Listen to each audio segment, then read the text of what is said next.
Bienvenue dans ce numéro spécial de PAF où nous allons revenir sur le deuxième tour des élections départementales et régionales et on tirait peut-être les conclusions qui s'en imposent. Et pour en parler, Marie Lebec, bonjour. Bonjour. Vous êtes députée LREM des Yvelines. Patricia Millot, bonjour. Bonjour.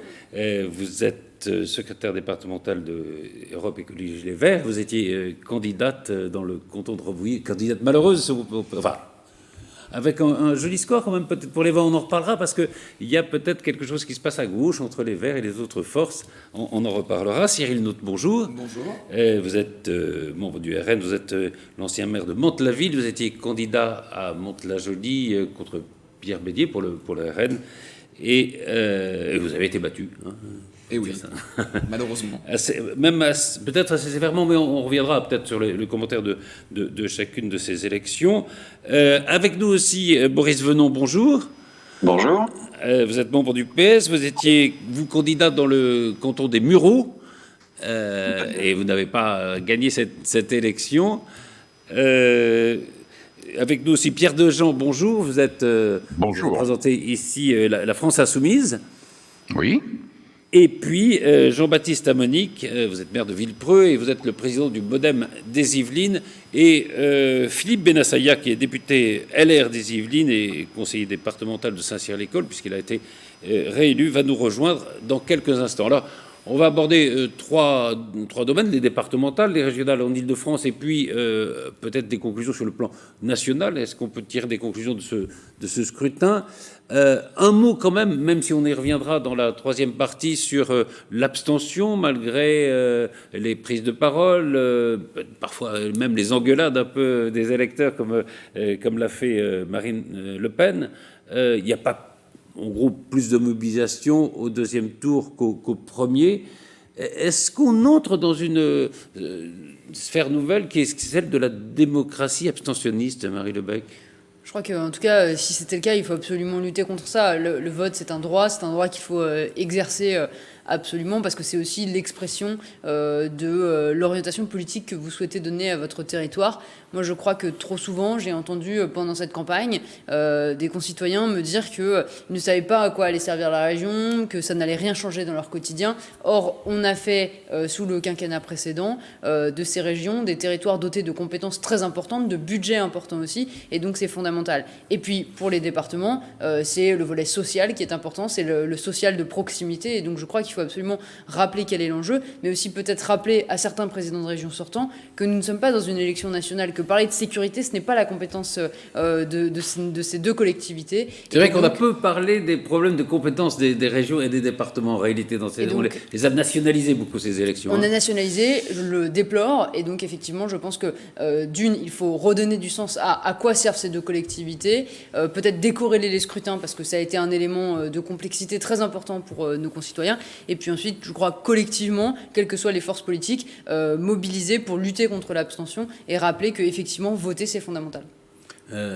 C'est Millot sur cette abstention qui se confirme quand même. Oui. Parce qu'on a les chiffres comme ça, on dit 65% d'abstention. Ça veut dire qu'il y a quand même 30 millions de Français qui ne se sont pas déplacés. C'est quand même énorme. C'est énorme, mais si l'abstention est à ce niveau-là, il faut se poser la question pourquoi les gens ne vont plus voter, plutôt que de se dire les scrutins ensemble, ça n'allait pas. Moi, je pense qu'il y a plusieurs raisons. Il y a le fait que les gens ne comprennent pas ce que c'est que les compétences des régions et des départements, et c'est quand même de la responsabilité des élus en place d'avoir faussé le débat en portant sur des sujets qui n'étaient pas d'actualité. Et puis l'autre raison, c'est aussi un mode de scrutin, déjà avec deux scrutins différents, pour des compétences différentes, avec des modalités de scrutin différentes, il fallait vraiment comprendre. Fallait comprendre. Il y avait beaucoup de gens qui n'ont pas compris. Les tableaux qui viennent du gouvernement, sur les compétences des uns et des autres, mais c'est extrêmement compliqué. C'est compliqué, mais c'est surtout que la représentativité des citoyens, elle est bafouée, parce que même dans le département des Yvelines, qui est très largement à droite depuis très longtemps, la gauche n'a aucune représentation. La droite en a fait son fleuron en disant voter pour des candidats qui seront minoritaires ne sert à rien. Ça veut dire la démocratie ne sert à rien.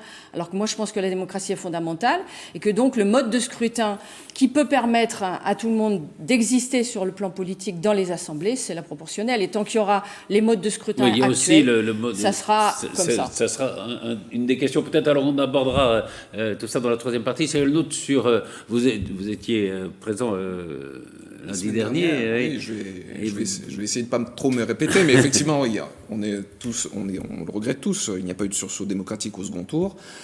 Mais j'aimerais quand même ajouter, plus que je ne l'ai fait la semaine dernière, je pense qu'il y a une volonté de sabotage du gouvernement qui est actuellement en place. La République En Marche savait qu'elle allait échouer à prendre des régions, et elle a sciemment organisé une abstention massive. Prenons simplement l'exemple de l'envoi postal. L'envoi postal des professions de foi a été un échec total. Je pense que c'est la première fois en France qu'il y a eu un ratage complet sur cette question-là. En tout cas, on peut s'interroger. Quelque chose comme ça, c'est quand même un peu surprenant. Oui, alors, avant de au-delà du principe, on constate en tout cas cet échec. Bon, il y a d'autres facteurs qu'on Marie Lebec, vous voulez répondre à Sarah ? Non, mais je crois qu'on peut toujours trouver des excuses et des prétextes pour expliquer le fait que l'organisation était l'élection était mal organisée, et que c'est les raisons de l'abstention. Moi, je crois qu'il faut aussi peut-être se remettre en question quand on perd sa municipalité, quand on perd aux élections cantonales. C'est peut-être aussi que les électeurs ne veulent plus de ces orientations politiques. Il faut, c'est pas une remise en cause de la personne, mais il faut savoir aussi s'interroger sur du coup quelles sont les élections. Moi, je crois qu'on s'est engagé non pas en se disant qu'on allait remporter des régions, même si on veut toujours gagner, parce que on est un parti qui est un peu rentre sur le marché de l'offre électorale, oui, un peu, oui. voilà, et que nous, notre objectif, c'était non pas c'était de se positionner comme des challengers en présentant un programme, des idées, et si nous sommes aujourd'hui dans des oppositions, c'est notamment aussi pour faire valoir ces perspectives-là. Donc non, je ne crois pas qu'il faille dire que c'est la responsabilité du gouvernement, ou alors c'est une façon bien fébrile de se débarrasser du problème en ne regardant pas et en ne faisant pas son autocritique. Un mot rapidement, alors, parce qu'on va passer quand même à l'analyse des résultats, sur cette abstention. Allez-y, Boris Venon, par exemple.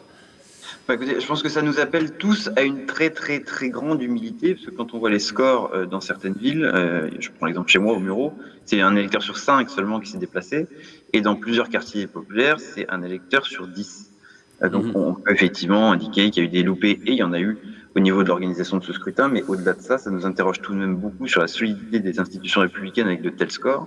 Moi, j'appelle chacun à l'humilité, j'appelle la majorité sortante qui a été reconduite à avoir le triomphe modeste, parce qu'effectivement, avec des scores comme tels que ceux-là, on a des élus qui, et je le regrette, vont être mal élus et vont effectivement avoir une légitimité qui pourra être remise en question au cours de mandat, ce qui est quand même dommage en termes de démocratie.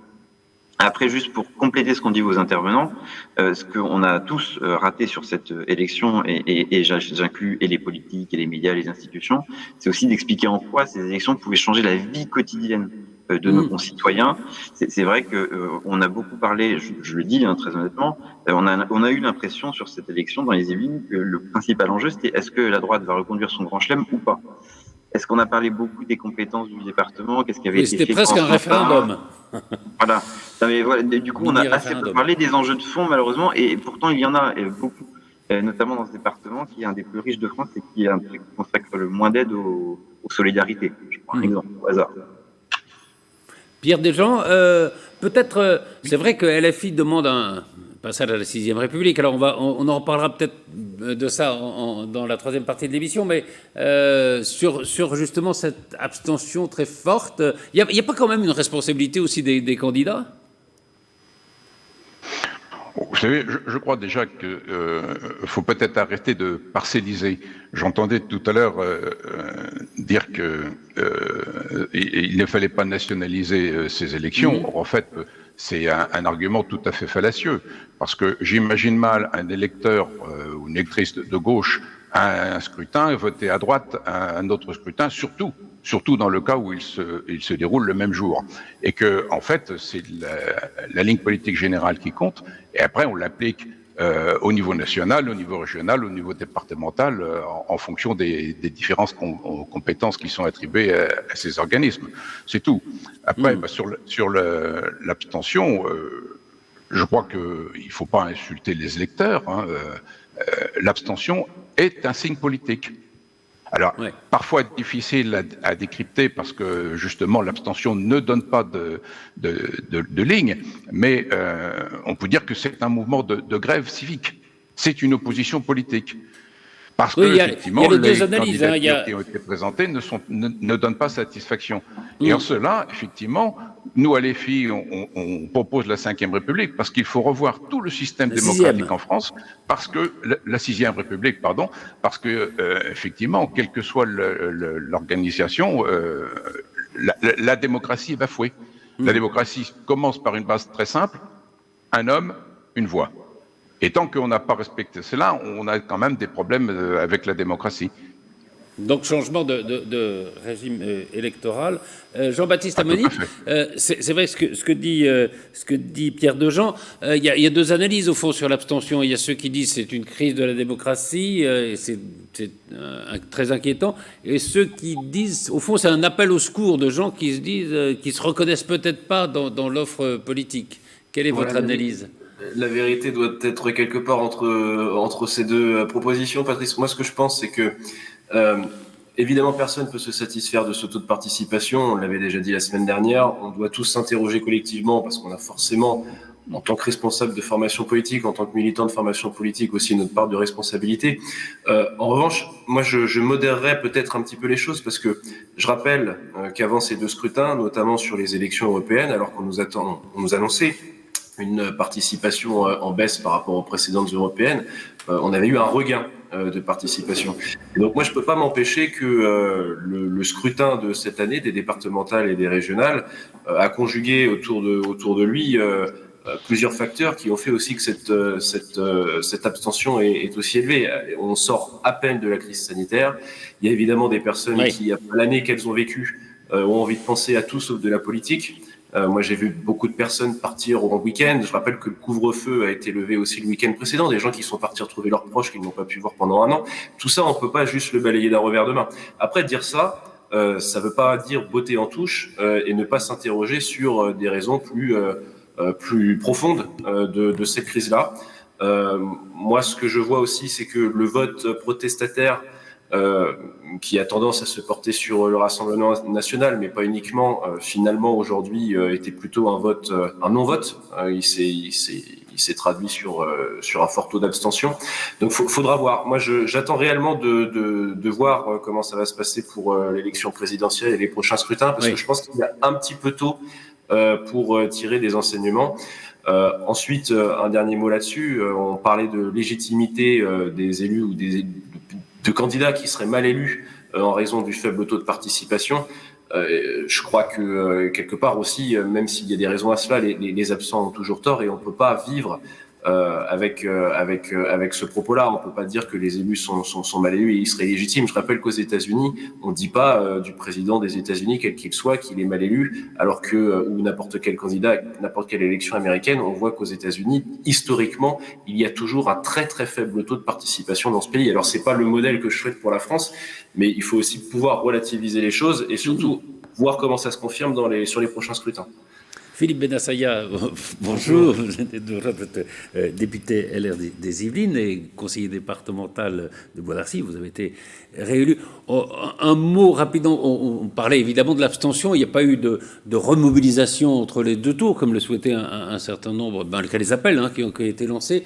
C'est vrai que voilà, on hésite entre une crise démocratique, appel au secours, peut-être complexité de ces élections-là, peut-être complexité aussi des modes de vote, parce que peut-être qu'on pourrait aussi moderniser la façon d'aller voter. Peut-être que ça ne résoudrait pas le problème, mais enfin ça faciliterait quand même les choses. Moi, je crois que vous avez tout dit. Il y a un peu de tout ça. C'est-à-dire, il y a d'abord une complexité du vote. Il y avait d'un côté un scrutin de liste, de l'autre un scrutin binominal. Il y avait aussi des hésitations sur les dates du vote, des reports par report. C'est un peu ça a un peu mis un peu le bazar dans la tête des Français. Puis il y a aussi la complexité de l'enjeu. Je pense que les Français ne voient pas que les départementales comme les régionales, c'est la vie quotidienne, quoi. C'est les collèges, c'est les lycées, c'est très important. Les gens qui nous disent bah, moi j'irai pas voter, on les retrouve à nos permanences dans la semaine pour nous demander des renseignements sur les collèges et les lycées. Donc c'est un peu schizophrénique, c'est-à-dire qu'ils vont pas voter, mais ils estiment quand même que c'est important. Est-ce que parce qu'on en parlait un petit peu, est-ce qu'il n'y a pas eu peut-être une erreur peut-être volontaire d'ailleurs, de nationaliser un peu le débat? On a beaucoup parlé, Marie Lebec le disait, de sécurité, de terrorisme même parfois. Enfin, pour les régionales peut-être. Pour les régionales peut-être. On entend un peu partout que la régionale est un tour de chauffe des présidentielles. D'ailleurs, dans ce pays, j'ouvre une parenthèse, dans ce pays, on est totalement obsédé par la présidentielle. Absolument. Totalement obsédé. C'est quelque chose qui est incroyable. On ne parle que de ça. Le président est élu. C'est ça qui compte, quoi. 2 jours après, on parle déjà dans 5 ans ce qu'il va y avoir. C'est une obsession, mais partagée par tout le monde. Ce n'est pas que les politiques, les médias, etc. Moi, j'ai fait le tour des plateaux télé depuis hier. On ne parle que des présidentielles. C'est affolant. Personne n'a parlé des départementales, ou très, très, très peu. Et on a parlé des régionales, mais juste pour dire qui va être le candidat de la droite au présidentiel. Ils sont 3 maintenant qui peuvent être candidats. Voilà. Non, mais c'est délirant. C'est vraiment délirant. Il y a peut-être aussi une autre question, moi je me pose cette question, c'est est-ce qu'il ne faut peut-être pas moderniser aussi notre façon de voter?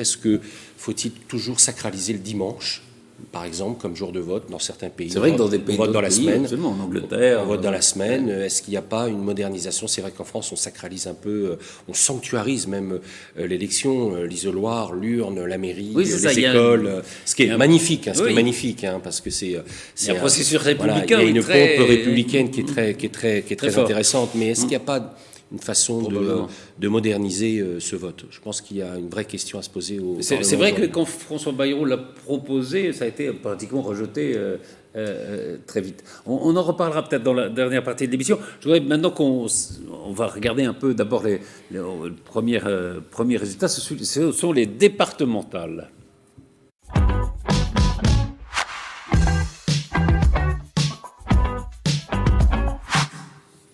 Alors, je continue avec vous, Philippe Benassaïa, puisque l'un des enjeux, c'était de savoir si la droite, le centre, enfin l'alliance qui était derrière Pierre Bédy, au fond, ferait ou pas le Grand Chelem. Il est fait. Il est fait, mais même si on ne l'avait pas fait, c'était pas dramatique, parce que la droite est ultra majoritaire dans le département. Elle est majoritaire d'ailleurs dans le pays aujourd'hui au niveau territorial, puisqu'à chaque fois on gagne des élections depuis les municipales, ça aussi on l'oublie. Et puis le deuxième point, c'est que la stratégie de Pierre Bédy est payante. Elle a été payante, c'est-à-dire un centre et une droite ouverte, puisque nos candidats n'étaient pas forcément LR, ils étaient aussi Modem avec je vois mon remplaçant sur le canton de Villepreux, Saint-Cyr et Bois d'Arcy qui est Jean-Baptiste Amonique.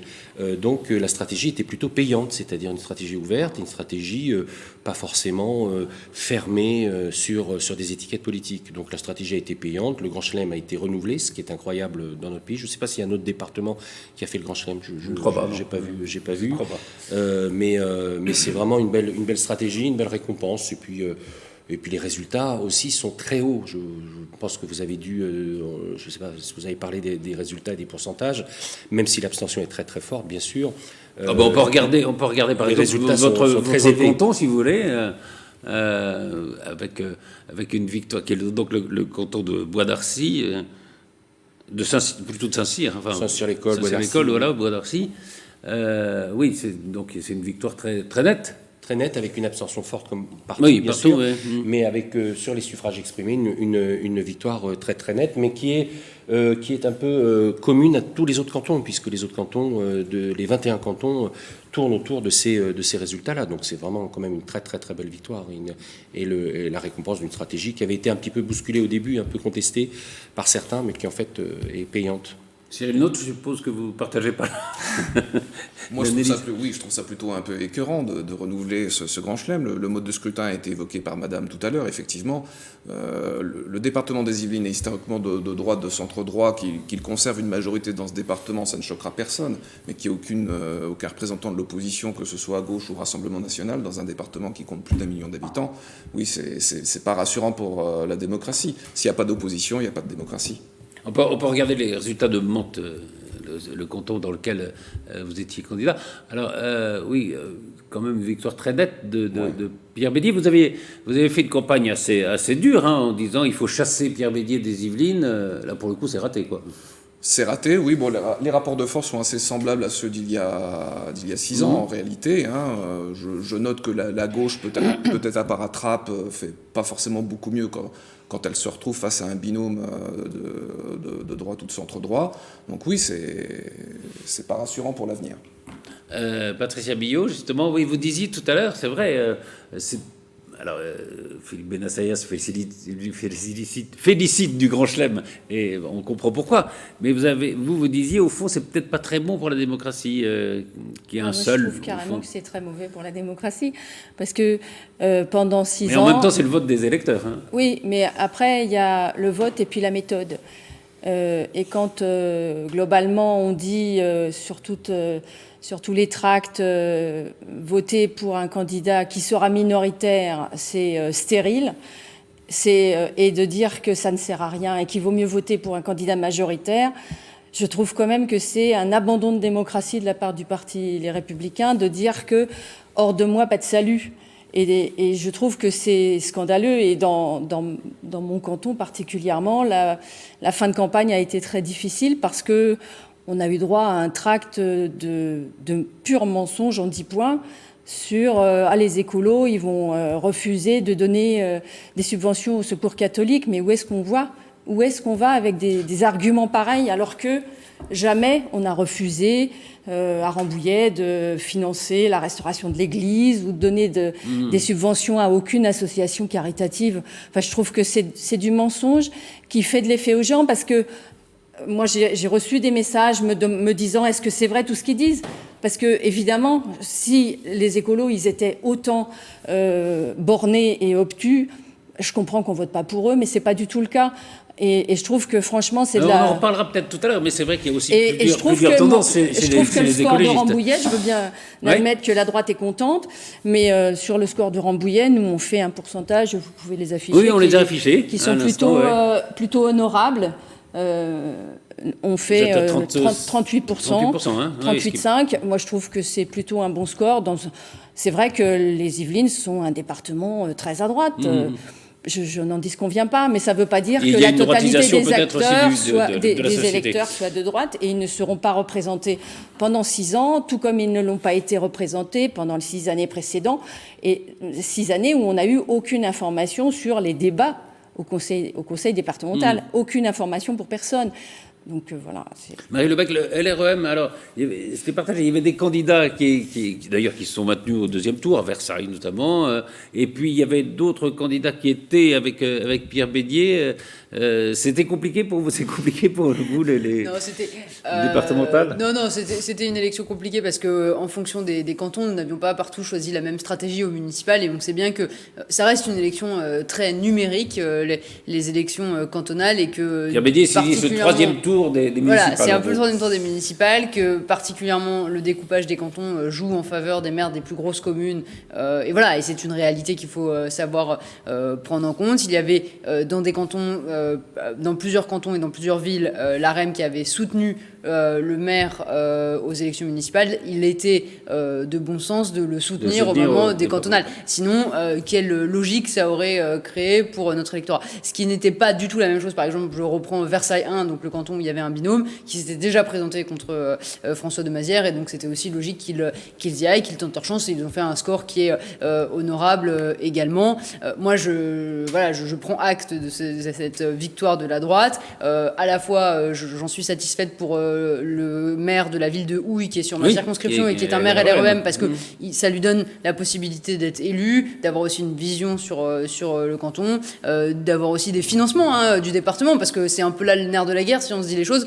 Mais effectivement, je rejoins quand même les deux orateurs avant moi, c'est que je suis pas sûre que ce soit très sain, et c'est déjà le cas depuis 6 ans, qu'il n'y ait pas une opposition opposition, ne serait-ce que parce que en fait, quand vous avez une opposition, opposition, vous êtes challengé aussi dans vos propres politiques. Enfin, nous on le vit à l'Assemblée, et que ça vous oblige à vous remettre en question, ça vous oblige à avoir une discussion avec l'ensemble des parties prenantes, à toujours essayer de convaincre, ce que vous n'avez pas quand vous êtes un département qui a uniquement la même couleur politique. Mais voilà, c'est aussi le résultat d'un découpage et d'un calcul et d'une élection qui est très numérique. Donc il faut aussi accepter que mécaniquement, ça joue peut-être en faveur des sortants ou des maires fraîchement élus il y a à peine plus d'un an. On peut parler de deux cantons qui étaient peut-être assez disputés, c'était celui des Mureaux et celui de Trappes. Boris Venon, vous étiez candidat aux Mureaux, qui a été un canton de gauche, avec François Garret il y a quelques années, me semble-t-il. Là aussi, bon, la droite a confirmé sa victoire de 2015. Oui, alors c'était Michel Vignier. Pardon, oui, excusez-moi. Qui était conseiller général à l'époque, puisqu'on a changé de mode de scrutin, mais ça vous le savez tous. Donc oui, effectivement, la droite a confirmé son positionnement sur le canton. Il faut le reconnaître, et je l'ai reconnu, et j'ai salué la victoire de mes concurrents, sans aucune difficulté. Après, voilà, on sait très bien comment ça se passe pour la gauche, c'est-à-dire que dans le contexte d'abstention qu'on évoquait tout à l'heure, c'est la gauche qui pâtit le plus de la désaffection des électeurs par rapport aux urnes, parce que nous, on a besoin du vote populaire pour faire la différence.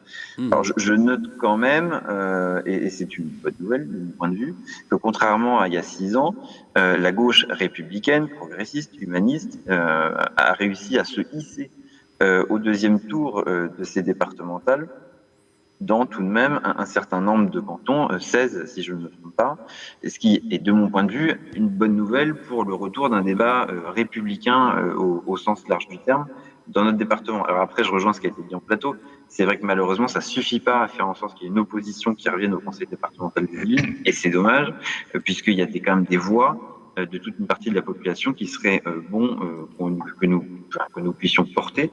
Moi, je rejoins complètement ce qu'a dit ma collègue écologiste sur le manque de transparence de la majorité départementale sortante ces dernières années. Pour ceux qui ont fait l'exercice, ça a été très compliqué d'avoir accès aux comptes rendus de débat, aux informations budgétaires quand on n'est pas élu au conseil départemental. Donc si la majorité sortante pouvait faire un effort en matière de transparence, ce serait sans doute profitable à l'ensemble des habitants des Yvelines. Et puis surtout, j'appelle moi la majorité départementale à être respectueuse des consultations citoyennes quand elles sont organisées, puisqu'on a eu l'épisode, je vous remercie de parler du canton des Bourgs, ça me donne l'occasion d'en parler. On a eu un épisode de consultation démocratique sur un projet porté par le conseil départemental qui est une déviation routière qui passe à travers une plaine agricole et des forêts. Les habitants de Troisville et les maires de Troisville ont indiqué leur opposition à ce projet, et pour autant, le conseil départemental a d'ores et déjà indiqué qu'il ferait ce projet. Donc voilà, ça c'est quelque chose qu'on ne pourra malheureusement pas porter dans le conseil départemental parce qu'il n'y a pas d'opposition. Mais pour autant, moi j'appelle le conseil départemental à entendre aussi ce que les habitants ont à lui dire hors de l'hémicycle départemental, avec les consultations citoyennes par exemple qui peuvent être organisées. Philippe Benassaï, vous voulez répondre à ce que dit Boris Venon ? Non, pas spécialement. J'entends, je comprends que lorsqu'on fait un grand chelem dans un département, ça puisse provoquer des aigreurs ou des critiques, ce qui est tout à fait normal et entendable, comme on dit. D'un autre côté aussi, il y a eu des discours nationaux qui ont peut-être un peu provoqué peut-être un effet repoussoir à gauche.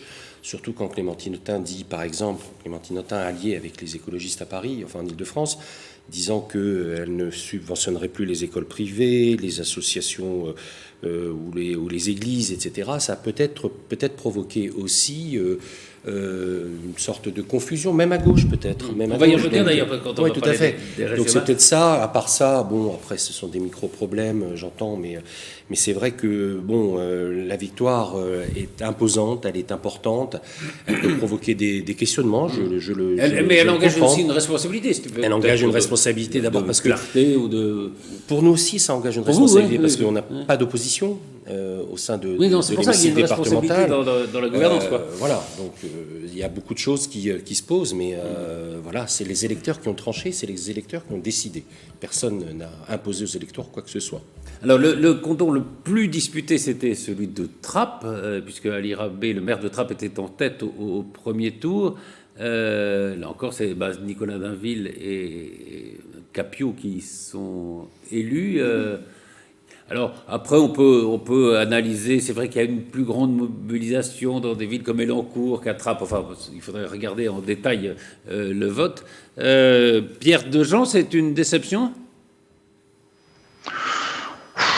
Vous savez, je crois que dans toutes les analyses, il y a toujours des choses dont on se satisfait et dont on est mécontent. Mais je crois qu'effectivement, il faut en revenir au principe de la démocratie. Moi, que la droite soit majoritaire dans le département, bon, évidemment, c'est pas mon option politique, donc c'est une sorte de mécontentement, on peut le dire, mais ça fait aussi partie de la démocratie. Sauf que la démocratie n'est pas respectée. Parce que, du coup, aucune autre force que la droite va être représentée au département. Et la démocratie, bien entendu, ça se base sur le fait majoritaire, mais aussi sur la place qui est donnée à la ou aux minorités. Et là, il n'y en aura pas. Donc, c'est une apparence de démocratie, mais ce n'est pas une démocratie du tout. Et quand j'entends M. Benassayac dire qu'il faut moderniser le scrutin, moi j'ai les plus grandes craintes. J'ai les plus grandes craintes parce qu'à chaque fois qu'on nous parle de modernisation ou de simplification, la simplification ça amène une complexification. Et on a eu les lois MAPTAM et NOTRe par exemple récemment. Et la modernité, vous savez, j'entends tout de suite venir le scrutin par Internet, et qui est encore une négation de la démocratie, parce que ça ne garantit absolument pas la sécurité du scrutin, et ni le secret, et rien du tout. Donc, moi, je crois on fait de ce côté-là, je sais pas, des paiements bancaires par Internet, et on n'arriverait pas à faire un scrutin loyal ? non, pas du tout, parce que c'est pas du tout de même nature. Ouais. C'est pas du tout de même nature. Quand vous payez par Internet, vous ne requérez pas à aucun moment l'anonymat. Au contraire, puisque c'est vous qui devez payer. Alors que dans le scrutin, eh bien, oui, vrai il doit y avoir la coupure entre l'électeur et le vote exprimé à un moment donné. On ne peut pas faire de lien, sinon il n'y a plus de secret de vote. Alors, on va passer aux élections régionales. D'abord, en Ile-de-France. Oui, pardon, Jean-Baptiste, pardon. Merci. Je voudrais juste réagir rapidement à ce qui a été dit. Je crois qu'on peut pas, comment dire, accuser les candidats de la majorité départementale d'avoir provoqué, comment dire, une crise démocratique en remportant les 21 cantons. Enfin, au bout d'un moment, c'est aussi le vote des électeurs. Il faut quand même se le dire. Qu'on s'interroge après sur la représentativité des différents courants politiques qui se présentent aux candidats, qui se présentent aux élections, ça oui, évidemment, on peut s'interroger, et ça pose la question du mode de scrutin, ça pose la question aussi, c'est ce que disait Pierre Dejean, au-delà même du mode de scrutin, de l'opération de vote. Est-ce qu'on modernise? Comment on modernise? Moi, je rappelle que le MoDem avait fait des propositions sur le vote par correspondance. Je crois qu'il y a pas mal de choses qui existent aujourd'hui, qui sont sur la table. Il faudra vraiment qu'on en débatte très sereinement. Après, juste un dernier mot. Quand on a fait la campagne avec Philippe des départementales, parce que j'entends beaucoup parler de droite, du centre, de gauche, on n'a pas fait de campagne sur les étiquettes. On a fait une campagne à la fois sur le bilan des conseillers départementaux sortants, mais aussi sur les projets. Et moi, ce que je constate, c'est que cette victoire, ce grand chelem, c'est surtout non pas une prime aux sortants, mais une prime à l'implantation locale. Et en cela, ce scrutin départemental a été très intéressant, parce que je trouve qu'il a été dénationalisé, contrairement aux élections régionales. Quelque part, des électeurs qui provoquent ce grand chelem pour la majorité départementale sortante, c'est aussi la volonté de continuer avec des élus de terrain et de proximité qui, selon eux, ont bien fait leur boulot et qui portent des projets intéressants pour le territoire. Alors, merci beaucoup, Jean-Baptiste Amonique. On va passer maintenant justement à un scrutin qu'on a un peu plus nationalisé, celui des régionales. On va commencer par les régionales en Ile-de-France, évidemment.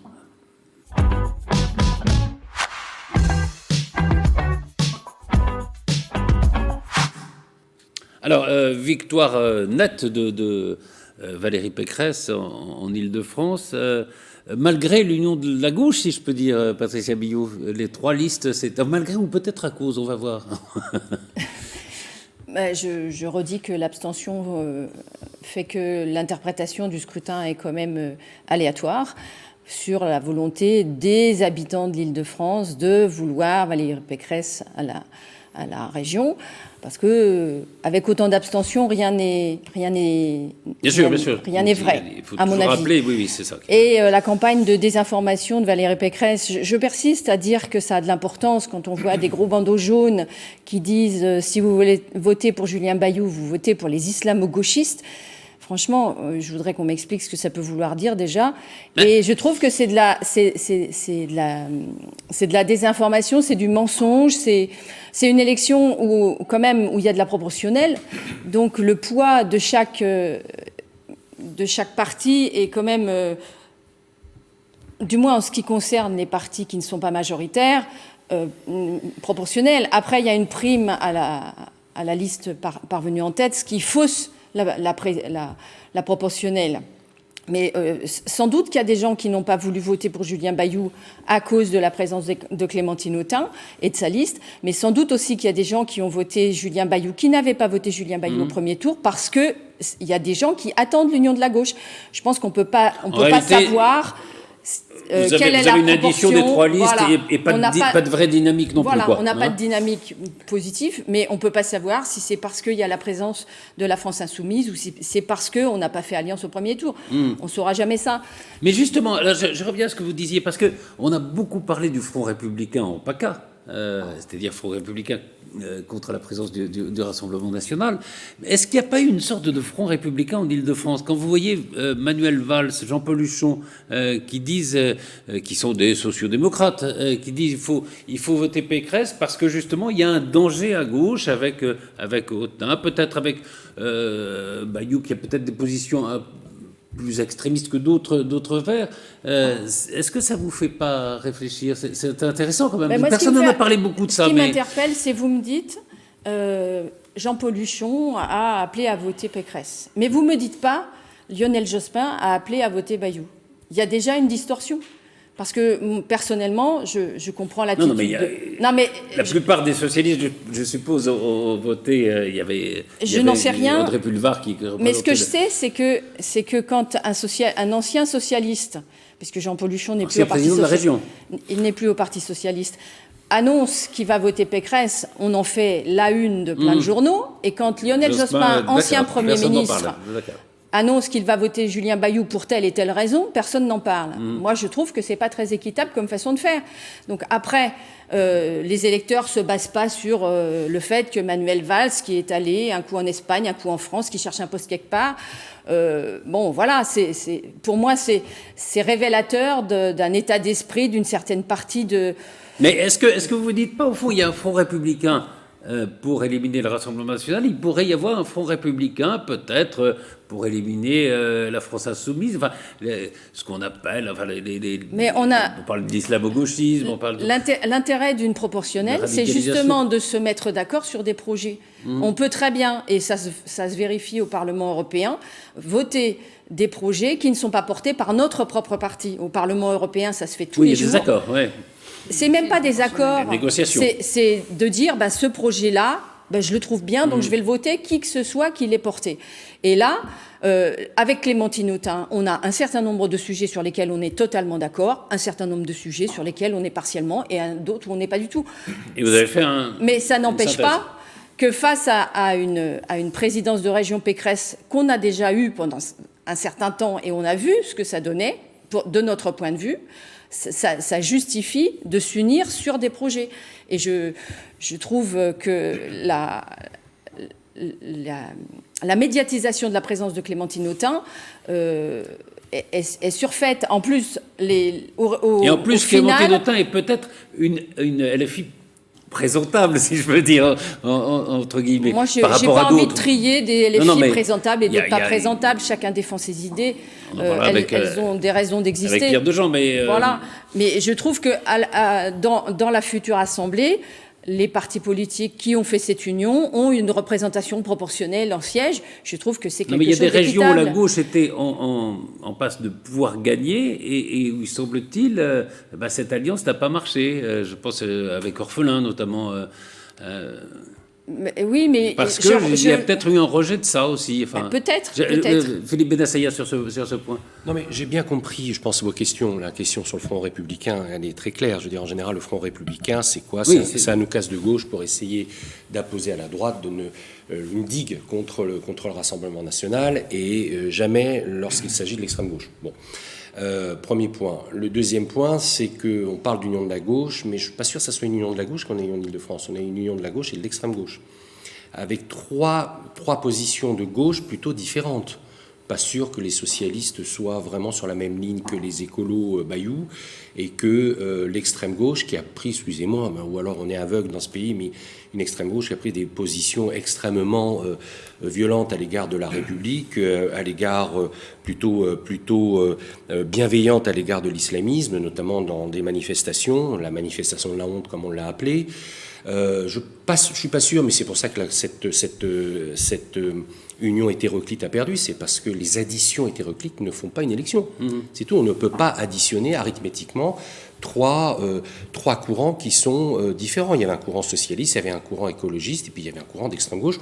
Pas sûr que ça aille ensemble. Alors, ce sont des unions de circonstances pour essayer de gagner des élections et placer des gens sur des listes, mais les franciliens ne se sont pas reconnus dans cette union hétéroclite. Alors, il peut y avoir un front républicain contre cela, pourquoi pas, après tout, il peut y avoir un front républicain contre l'extrême gauche, c'est ce qui s'est passé d'ailleurs, je pense. Et puis, mais ne soyons pas aveugles. On connaît très très bien les positions politiques de l'extrême gauche. On a parlé d'indigénisme, de communautarisme, d'islamisme. C'est vrai, voilà, il faut le dire.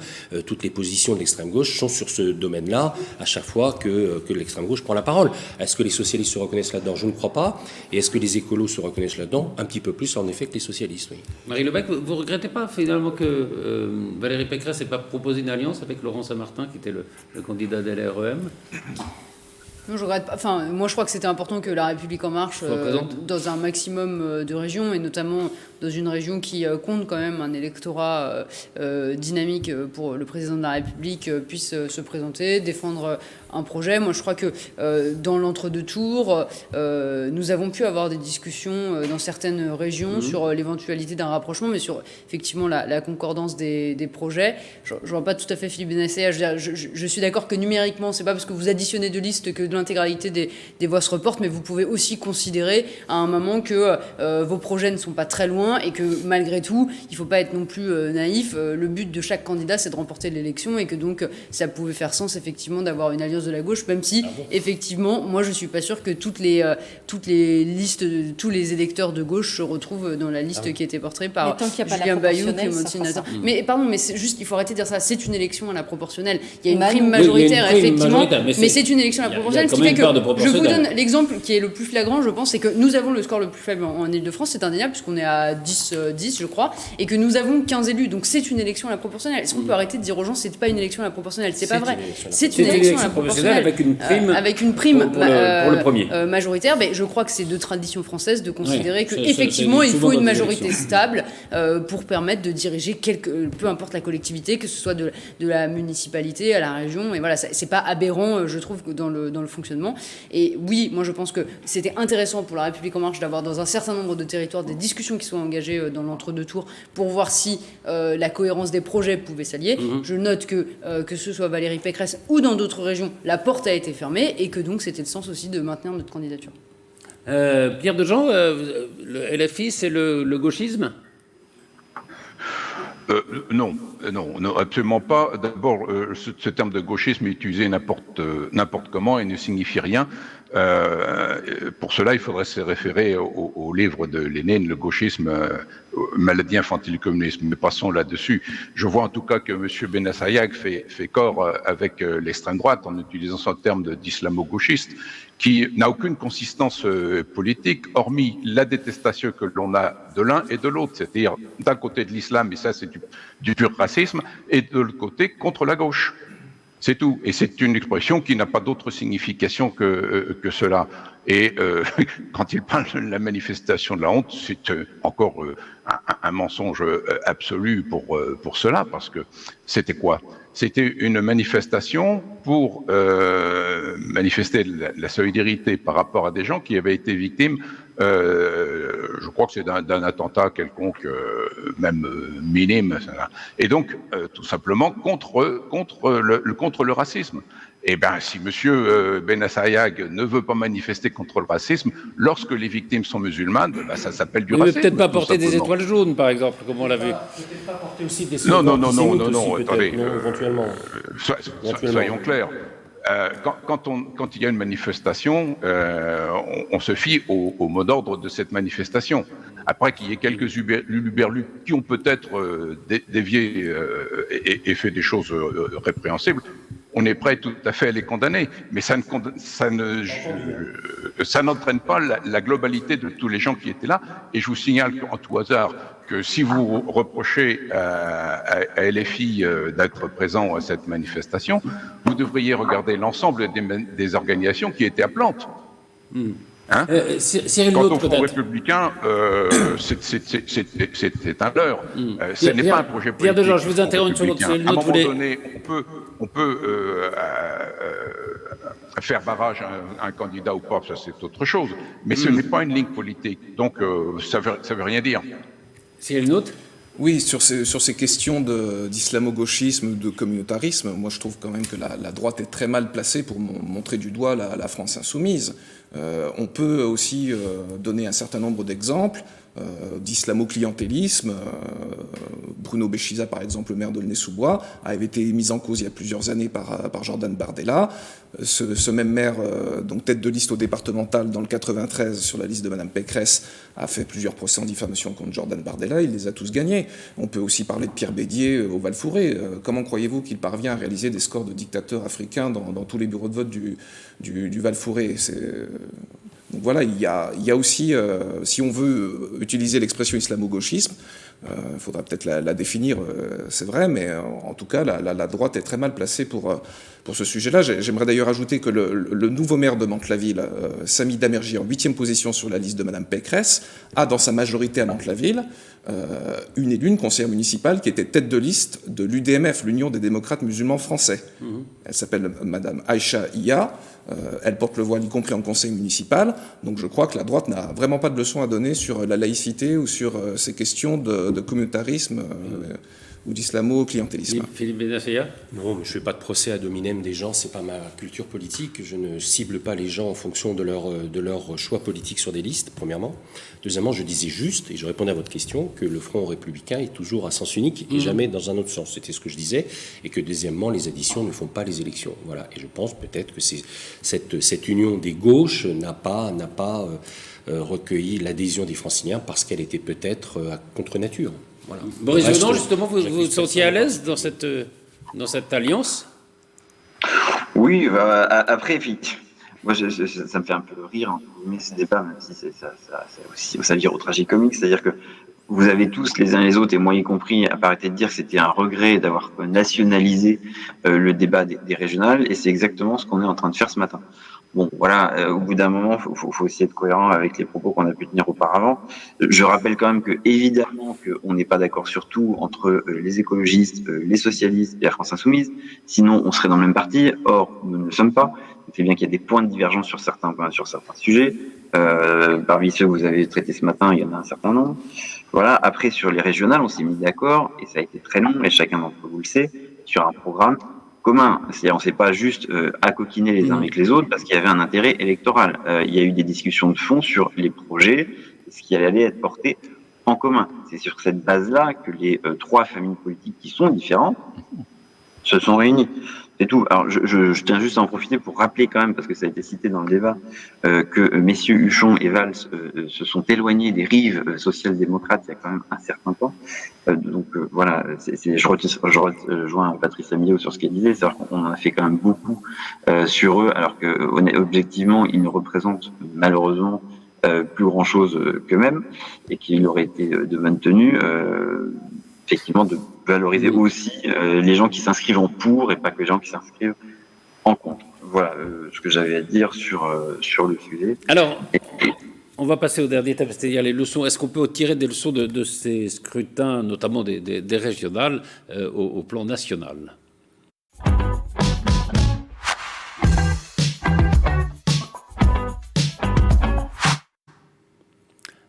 Marie Le Pen, justement, alors, bon, il y a les deux favoris pour la présidentielle, Emmanuel Macron et Marine Le Pen, et Cyril Note aussi, je vais vous interroger là-dessus.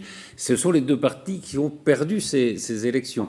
Est-ce que ça remet en cause? C'est vrai que les Français ne souhaitent pas non plus d'avoir ce duel en 2022. Est-ce que ça remet en cause les chances des deux principaux favoris? Alors, deux choses peut-être. Les Français ne le souhaitent pas avoir ce duel. C'est pas exactement ce que disaient les sondages hier en vue de la présidentielle, mais si on met ça de côté, si vous me permettez juste cette petite remarque par rapport à votre propos. C'est intéressant parce que souvent, quand les Français ne souhaitent pas un duel, il n'a pas lieu. Mais oui, dans mais c'était la suite de mon propos. Je crois pas que l'abstention permette de nationaliser, enfin d'avoir une analyse sur l'impact national de ces élections. Et je crois ensuite que effectivement, on a vu peut-être, et c'est intéressant, je trouve politiquement, se dessiner en France des forces politiques très différentes, des forces politiques au niveau territorial, que sont peut-être le Parti socialiste et, enfin, on va dire la gauche plus largement, et les Républicains, qui ont effectivement remporté les partis traditionnels, les partis traditionnels, et que nous avons toujours, malgré tout, en tête en ce qui concerne la lecture des élections nationales, plutôt le Rassemblement national et la République en marche qui dominent la vie politique nationale. Donc je pense que c'est aussi intéressant, peut-être par rapport à notre question de l'abstention qu'on évoquait tout à l'heure, de considérer qu'il y a désormais une voie territoriale et une voie nationale, et qu'il est très difficile de croiser les deux, et que donc je ne pense pas, ni au vu de l'abstention, ni au vu de la façon dont est dessiné le paysage politique français, qu'il faille tirer des enseignements pour la future campagne présidentielle. C'est le nôtre. C'est quand même alors faible score de Jordan Bardella, et puis surtout la défaite de Mariani en PACA. D'ailleurs, la défaite de Mariani, est-ce que ça remet pas en cause, au fond, le recentrage du RN, puisque c'était un ancien ministre de Nicolas Sarkozy, Mariani.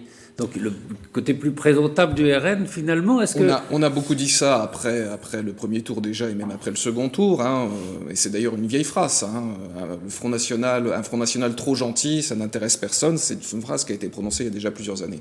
Je suis pas sûr que ce soit vrai, on verra les élections dans quelques mois, mais en l'occurrence, mais oui... il y a quand même cette incapacité à gagner une élection, quoi, à rassembler un peu plus qu'au premier tour. C'est vrai, mais en même temps, ce scrutin a été marqué par une abstention très forte dont nous avons été particulièrement victimes. Donc effectivement, il est très difficile, à mon sens, d'en tirer des enseignements. Non, je pense que les sortants ont été assez facilement et brillamment réélus, c'est une réalité, on en prend acte.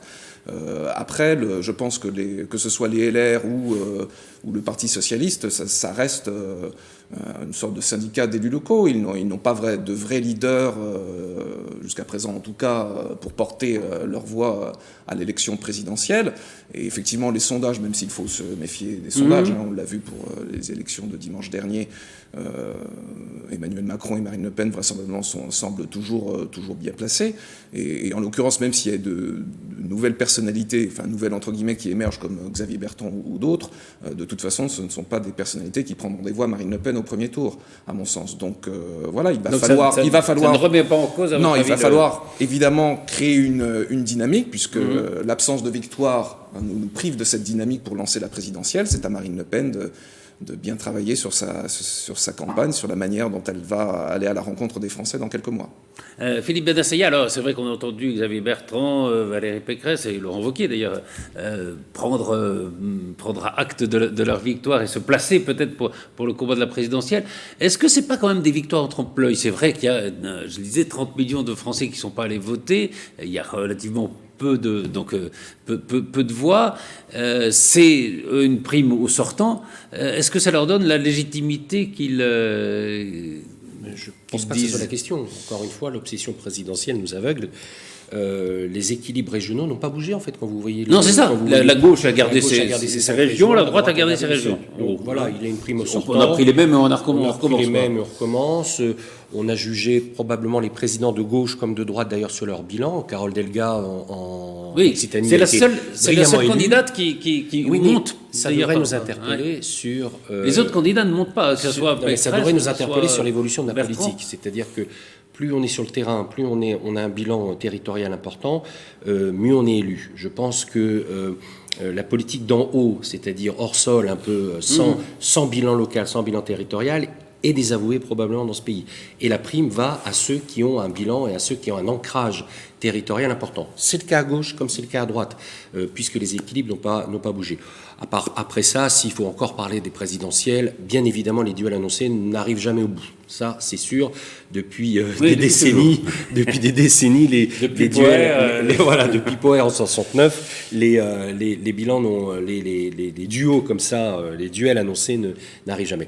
Concentrons-nous un petit peu sur le résultat de ces régionales et départementales, qui à la fois, bien sûr, 1, l'abstention, 2, la prime au sortant, 3, la victoire de la droite quand même, je suis désolé ici de vous le dire, et 4, forcément une prime probablement aux élus de terrain. Et ça, c'est important.